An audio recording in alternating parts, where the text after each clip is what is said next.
Comment ça va par ici? Salut et bienvenue sur ce nouvel épisode de la DVD Tech. Le principe de la vidéo, on le rappelle, je prends un sac avec tous les DVD que j'ai achetés jusqu'à aujourd'hui, j'en prends un au hasard et je te parle du film selon ce dont je me rappelle du film en question. Comme d'habitude, le cabas de Noël est là avec l'entièreté des DVD que j'ai acquis jusqu'à aujourd'hui. Je ferme les yeux, j'en choisis un et on en parle tout de suite.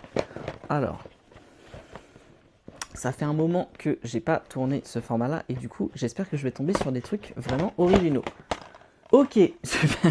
Depuis le départ de cette série, je fais que piocher des blockbusters américains, mais parce que c'est ce que j'ai le plus. Donc aujourd'hui, on est sur Wolverine, le combat de l'immortel. Et là, c'est le genre d'épisode où on va bien s'amuser parce que, je me rappelle pas du film. Voilà. Déjà, vous l'avez vu sur le dernier épisode avec Gravity, j'avais pas du tout de souvenir du film en question. Et là, c'est à peu près ça. Tout ce dont je me rappelle du film, ça va aller très vite. Déjà, point de détail, comme pour Days of Future Past, on a que le nom de Hugh Jackman en haut. Je trouve ça toujours assez amusant. Jaquette de mauvaise qualité, vous entendez le bruit, vraiment c'est naze. Wolverine, le combat de l'immortel, pour être totalement honnête et transparent avec ce dont je me rappelle, comme je disais, je m'en rappelle pas. Au point que je ne sais même pas quand est-ce que ça s'inscrit dans la timeline des X-Men, de manière générale. Le peu d'éléments dont je me rappelle, c'est que c'est une histoire qui tourne autour du fait que Wolverine poursuit je ne sais quelle quête quelconque, et qu'il y a un moment donné dans le film où il n'a plus ses griffes en adamantium parce que je crois qu'il se les fait genre aspirer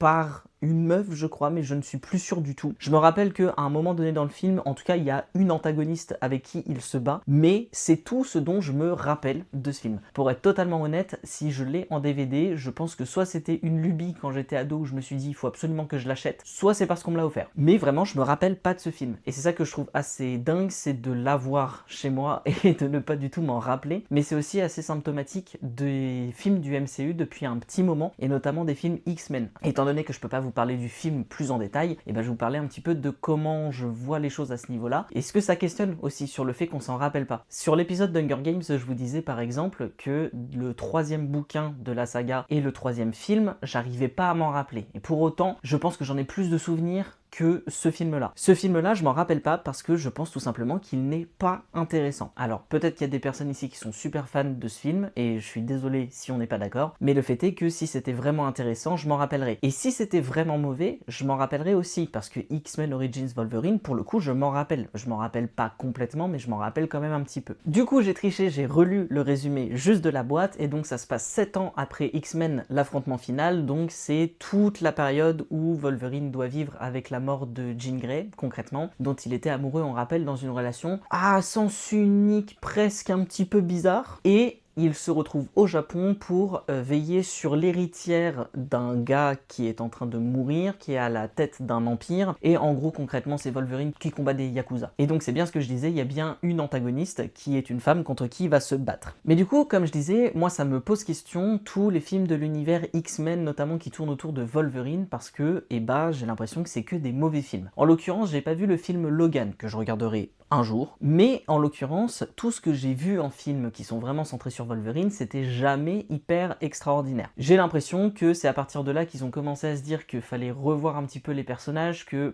Hugh Jackman et Wolverine, c'est des personnages qui font qu'on regarde X-Men à la base, et j'ai l'impression qu'il y a une espèce de logique de, comme c'est le personnage pour lequel on va regarder les X-Men, du coup on va faire des films avec que lui, et sauf qu'en fait, ça marche pas, ça fonctionne pas, parce qu'en fait c'est très peu intéressant. Preuve étant, je me rappelle même pas du film. En l'occurrence, c'est un film que je re-regarderai, et je pense que je referai un feedback après, mais j'en ai vraiment aucun souvenir. Et je trouve qu'avec X-Men, c'est beaucoup ce qui s'est passé, on en a déjà parlé quand on a parlé de Days of Future Past, on n'est pas rentré dans les détails, mais je suis allé jusqu'à regarder X-Men Apocalypse, et les films individuels Wolverine, j'ai juste pas vu Logan, du coup. Je suis allé jusque-là, dans la timeline, je suis allé jusque-là, j'ai poussé le truc et tout, et en fait, plus on avance, pire c'est. Et pourtant, j'avais beaucoup aimé X-Men le commencement, et j'avais beaucoup aimé, comme j'avais dit, Days of Future Past, mais le reste autour, je trouve ça oubliable. Et je sais que j'ai des proches qui sont très fans des X-Men, qui pour le coup vont me dire mais qu'est-ce que tu racontes, c'est beaucoup plus buvable que le MCU. Je suis pas d'accord. Quand j'entends MCU, je veux dire qu'on était à une période où les X-Men faisaient pas partie du Marvel Cinematic Universe, on avait les deux de chaque côté, ok.